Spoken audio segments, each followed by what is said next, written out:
તો સમગ્ર ગુજરાતમાં આજથી ગણેશ ઉત્સવનો પ્રારંભ થયો છે। ભક્તોમાં પણ એક ઉત્સાહનો માહોલ જોવા મળ્યો છે। સમગ્ર ગુજરાતમાં આજથી ગણેશ મહોત્સવનો પ્રારંભ થયો। અનેક જગ્યાએ ધામધૂમથી ગણપતિનું સ્થાપન કરાશે, જેમાં દુધાળા દેવના દર્શને મોટી સંખ્યામાં ભાવિ ભક્તો ઉમટશે।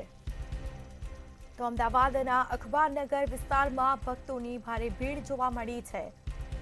સિદ્ધિવિનાયકના દર્શને માનવ મહેરામણ ઉમટ્યું।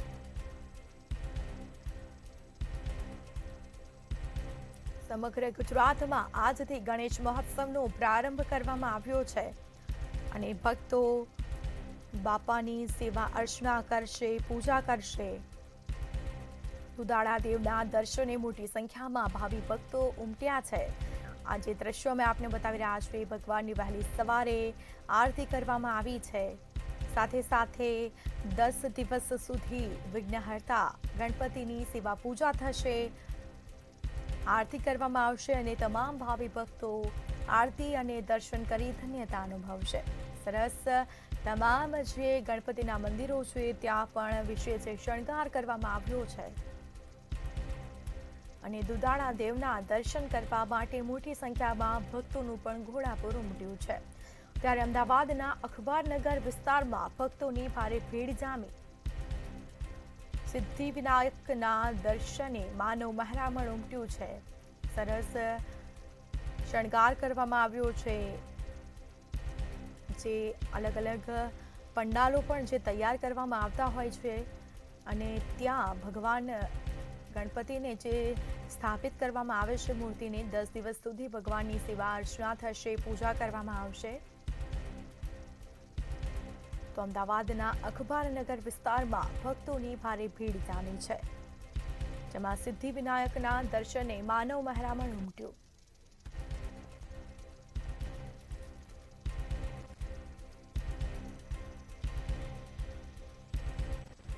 તો આપણી સાથે સંવાદદાતા સુમન ઠાકોર લાઈવ જોડાયા છે। જી, આજથી ગણેશ ચતુર્થીનો પાવન પર્વ શરૂ થયો છે। ભક્તોમાં પણ એક ઉત્સાહનો માહોલ જોવા મળ્યો છે। હાલ ત્યાં માહોલ કેવો છે?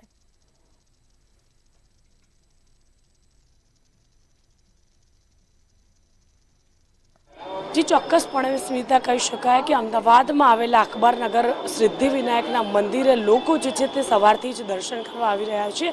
સાથે કહી શકાય કે જ્યારે આજે ગણેશ ચતુર્થી છે તો આપ જોઈ શકો છો દ્રશ્યોમાં કે કઈ રીતે ભગવાનના દર્શન કરવા લોકો જે છે તે આવતા હોય છે। સાથે કહી શકાય કે મંદિરમાં પણ વિશેષ શણગાર જે છે તે કરવામાં આવે છે। સમગ્ર ગુજરાતમાં આજથી ગણેશ ઉત્સવનો પ્રારંભ જે શરૂ થઈ છે તેને લઈને અનેક જગ્યાઓએ ધૂમધામ ગણપતિની સ્થાપના જે છે તે કરવામાં આવતી હોય છે। સાથે કહી શકાય કે પૂરો મંદિરને ફૂલોથી શણગાર જે છે તે પણ સજાવવામાં આવ્યો છે અને સાથે કહી શકાય કે આજે સિદ્ધિવિનાયક મંદિરમાં અલગ અલગ જગ્યાથી લોકો જે છે તે દર્શન કરવા આવતા હોય છે અને સાથે આપણે મહારાજ સાથે વાત કરવાનો પ્રયાસ કરીશું કે કઈ રીતનું જે છે તેમને વિશેષ શણગાર સજવામાં આવ્યો છે।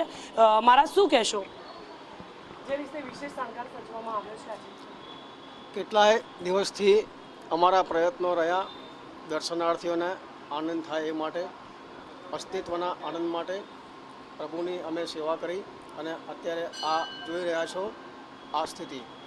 મહારાજ, આજે જે રીતે ફૂલોનો શણગાર સજવામાં આવ્યો છે ભગવાનને, આજે ગણેશ ચતુર્થી બી છે તેને લઈને આપનું શું કહેવું છે? ખૂબ સરસ, ખૂબ આનંદ છે અને બધા દર્શનાર્થીઓને પણ આનંદ છે। એ લોકોને આનંદ થાય એ માટે અમે પ્રયત્નો કરી રહ્યા છીએ।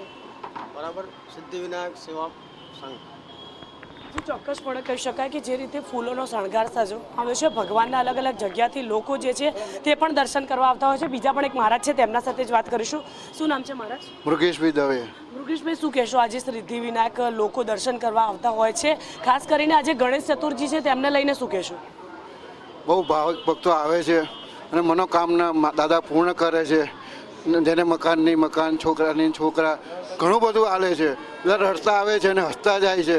એવો આનંદ થાય છે એ લોકોને મનમાં, એક એવી શ્રદ્ધા બેસી જાય છે। મંગળવાર નહીં, લોકો 365 દિવસ આવે છે, એક દિવસ નથી ચૂકતા। કોઈ કારણસર ના આવે તો એમને દુઃખ થાય છે ભક્તોને। એ રોજ આવે છે અને રોજ દર્શન કરે છે, રોજનું કલ્યાણ થાય છે ભક્તોનું। જય ખોડિયાર। મહારાજ, ખાસ કરીને આજે ગણેશ ચતુર્થી છે, ફૂલોનો વિશેષ શણગાર કરવામાં આવ્યો છે, શું કહેશો? નહીં જે કહી શકાય કે સવારથી જ લોકો છે ભાવિક દર્શન જે કરવા આવતા હોય છે. આપણા સાથે બેન છે, તેમના સાથે પણ વાત કરીશું. કહેશું બેન, તમારું નામ શું? નીતાબેન. નીતાબેન, શું કહેશો? આજે ગણેશ ચતુર્થી છે, સવારથી જ લોકો અહીંયા દર્શન કરવા આવ્યા છે, આપ બી આવ્યા છો, કેવું લાગે, શું કહેશો? બહુ સરસ લાગે છે, ગણપતિ આવીએ છીએ પણ બહુ સરસ લાગે છે અમને.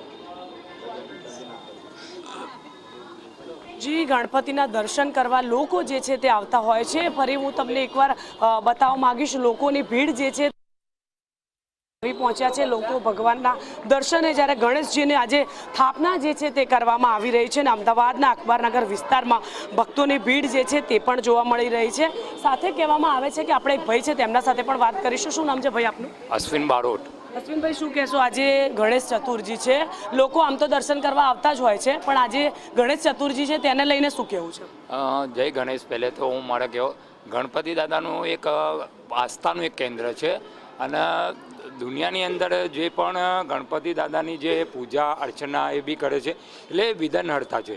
એટલે વિઘ્નહર્તા એટલે કોઈ બી સ્ત્રી હોય, કોઈ બી પુરુષ હોય, પોતાનું મન વ્યક્તિને પામવા માટે એ ગણપતિ દાદા જોડે અરજ કરે છે અને એ અરજની અંદર દાદાને એટલી જ પ્રાર્થના કરે છે કે દાદા, મારું સંસાર, મારું જીવન, મને મારા ઘરવાળા યા કોઈ પુરુષ હોય તો એ કે મારી ઘરવાળી એકદમ સારી, સુશીલ, સંસ્કારી અને એકદમ સારી વ્યવસ્થિત રીતે મળે, એટલી દાદાને લોકો પ્રાર્થના કરે છે. કારણ કે દાદા એક વસ્તુ એવું છે જે વિઘ્નહર્તા અને પોતે ભક્તનું સાંભળીને એવી રીતે આમ કાનની અંદર એવી રીતે અવાજ જાય છે, જેથી કરીને એક ભક્તને એવું થઈ જાય છે તો હું મારા દાદાને, મારા પરદાદાને એ રીતે હું વાત કરી રહી છું ને ઈષ્ટદેવ મારી વાર્તા સાંભળીને મારી મનોકામના પૂરી કરે છે. એટલે અહીંયા અખબારનગરના આપણા ગણપતિ દાદા ને આખા વિશ્વના ગણપતિ દાદા સર્વનું કલ્યાણ કરે, એ જ મારી પ્રાર્થના છે. અને મારે એક જ કહેવાનું તો ખરેખર ગણપતિ દાદા આવી રીતે અવારનવાર આવી રીતે દરરોજ બધાના ગણપતિ વિઘ્નહર્તા લોકો. ચોક્કસપણે કહી શકાય કે જે રીતે અલગ અલગ દર્શન કરવા લોકો જે છે આવતા હોય છે, અહીંયા પણ ગણપતિ બાપાની આજે સ્થાપના જે છે તે કરવામાં આવી છે. હું તમને ફરી એકવાર દ્રશ્યોમાં પણ આગળ જઈને બતાવવા માંગીશ, કેમેરામેનને કહીશ કે જે રીતે આજે સ્થાપના જે બાપાની કરવામાં આવી છે, લોકો જે છે તે દર્શન કરવા જે છે તો પણ અહીંયા આવતા હોય છે. સમગ્ર આજે જે ગણેશ ચતુર્થીને લઈને આખા દેશમાં માહોલ છવાયો છે.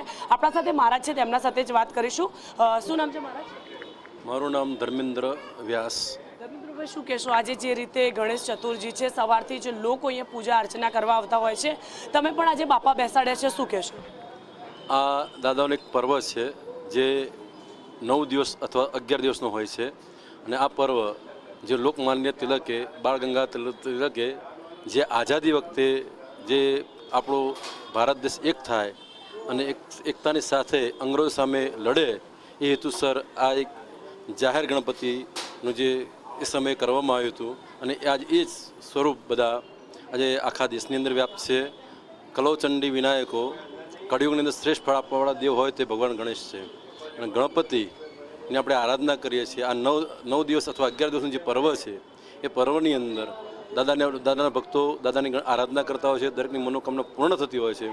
અને હું કહીશ કે જે પણ મૂર્તિની સ્થાપના કરે છે જેઓ ભક્તો, એમને ખાસ એક વિનંતી કરીશ કે ઇકો ફ્રેન્ડની મૂર્તિ લાવો અને એનું જ સ્થાપના કરો, કેમ કે આપણે સાથે સાથે વાતાવરણને પણ શુદ્ધ રાખવાનું છે, એન્વાયરમેન્ટને શુદ્ધ રાખવાનું છે. એટલે આપણે દાદાની સરસ મજાની પૂજા કરીએ અને દરેક ભક્તોનું કલ્યાણ કરીએ. દાદાના ચરણોમાં પ્રાર્થના. કહી શકાય કે જે રીતે તમે જોયું કે ઇકો ફ્રેન્ડલી મૂર્તિ જે છે તે લોકોને લાવવી જોઈએ. અલગ અલગ જગ્યાથી લોકો દર્શન કરવા જે છે તે આવતા હોય છે. સાથે કહી શકાય કે ફરી એકવાર હું દાદાને તો બતાવવા માગીશ કે જે રીતે માટીના ગણપતિ અહીંયા બેસાડીને પૂજા અર્ચના કરવામાં આવી છે. ભાવિક ભક્તોએ અહીંયા પાઠ ચાલીસા કરવામાં આવ્યા છે અને ગણેશજીને આજે ચંદનનો તિલક જે છે તે કરવામાં આવ્યો છે. સવારથી જ લોકો બાપાના દર્શન કરવા જે છે તે આવતા હોય છે. સહિત અમદાવાદના અનેક મંદિરોમાં પણ વિશેષ શણગાર જે છે ભગવાનનો કરવામાં આવ્યો છે. ત્યારે અમદાવાદના સિદ્ધિ વિનાયક મંદિરમાં આજે લોકો જે છે તે ઉમટ્યા છે અને સાથે કહી શકાય કે જે રીતે આજે ગણેશ ચતુર્થી તે સવારથી જે લોકો જે છે તે અહીંયા આવી પહોંચ્યા છે. જી બિલકુલથી તમામ જાણકારી આપવા બદલ આપનો આભાર. તો અનેક જગ્યાએ ધામધૂમથી ગણપતિનું સ્થાપન કરવામાં આવશે. દુધાળા દેવના દર્શને મોટી સંખ્યામાં ભાવિ ભક્તો ઉમટ્યા છે. દર્શન કરી ધન્યતા અનુભવી રહ્યા છે. અમદાવાદના અકબરનગર વિસ્તારમાં ભક્તોની પણ ભારે ભીડ જોવા મળી છે. વહેલી સવારથી જ ભક્તો દર્શન કરવા માટે પહોંચ્યા છે બાપાના દર્શન કરી ધન્યતા અનુભવી રહ્યા છે.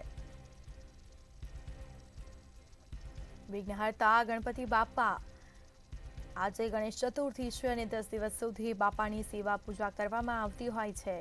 ભક્તો બાપાની સેવા પૂજા કરશે, વહેલી સવારે આરતી પણ કરશે અને સાથે સાથે સિદ્ધિવિનાયક મંદિર ખાતે પણ ભક્તોનું ઘોડાપુર ઉમટ્યું છે.